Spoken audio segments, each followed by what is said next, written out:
when you look at the forced divestment that's involved in the PIGB, the clause I just mentioned, is there not now a need to come up with some sort of regulation on how lobbying works within the federal legislature in such a way that private organizations are not perhaps potentially unduly influencing legislation in their favor in the country? That who is not influencing legislation? Private sector organizations influencing the establishment, the production of legislation that may or may not give them a benefit. I want to say that lobbying is the process whereby the persons interested in any particular measure sell their ideas and their thoughts to the legislature and the legislative institutions for the purpose of having it passed in a manner, first, that is of benefit to the country and also protect the interests of the lobbyist. But then the legislature, the executive, should at all times be on the alert so that this level of marketing the protection of the interest of the investors does not get to the extent of being prejudicial to financial interest of the people. Therefore, please let us, as much as possible. I respect the legislature. I've known the legislature all my working life, except in the last 2 years or 3. So I've been there, and I think nothing untoward. On that, I think that's a fine place to close the segment. Unfortunately, we've run out of time. Distinguished, I just want to thank you for coming on the program. Obviously, this is going to be the beginning of a conversation that continues around this bill. I have had with me Senior Special Assistant to the President on National Assembly Matters, Senator Ita Inang. At this juncture, we will take a short break, and we will be back in a moment. Our viewers, please do stay with us.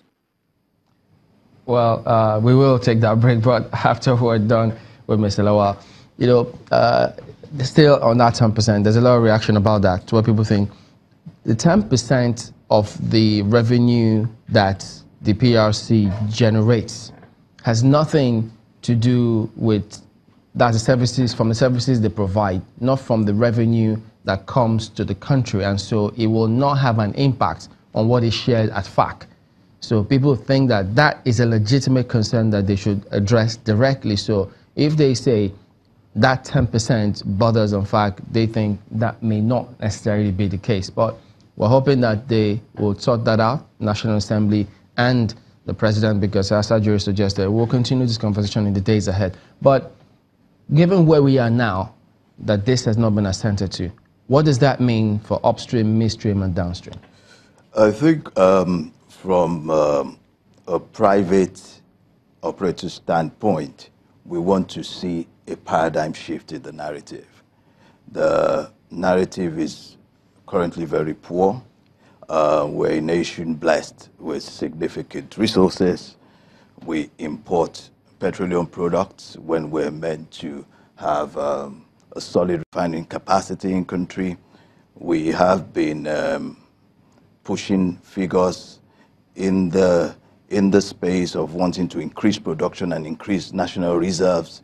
That hasn't been achieved, those targets that have been set. And predominantly, it's all because of the uncertainty. Investors can handle risk, but they can't handle uncertainty. So when you start the process of having a legislation in place that will guide and drive the oil industry 17 years ago, and 17 years later, you're still wrestling with it, is a lot of uncertainty. So what we want to see is, from an operator standpoint, less of the politics, more of the action, fast-tracking these laws to getting results, and seeing a shift in the narrative of the oil and gas industry in Nigeria. Do you think this is political or legit concerns for the presidency? Oil and gas is predominantly a political issue globally. So you can't divorce politics from oil. So there is what we call the politics of oil. So definitely there is a political undertone to what's going on.